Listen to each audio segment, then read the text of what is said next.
Happy birthday Shalini. ఏంటి నీ problem?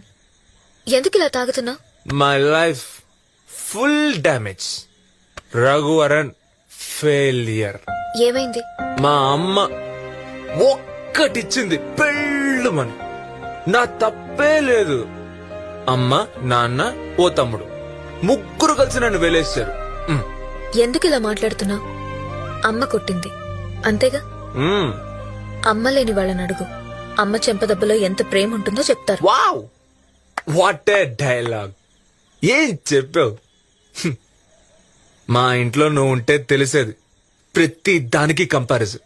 వాడు ఉద్యోగం చేస్తున్నాడు, నువ్వు ఉద్యోగం చేయట్లేదు. వాడు సంపాదిస్తున్నాడు, నువ్వు సంపాదించట్లేదు. వాడు కారు కొన్నాడు, నువ్వు కారు బొమ్మ కూడా కొనలేవు.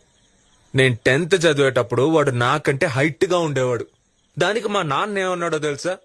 వాడిని చూడు పద్ధతిగా తిని ఎలా హైట్ అవుతున్నాడో, నువ్వు ఉన్న వేస్ట్.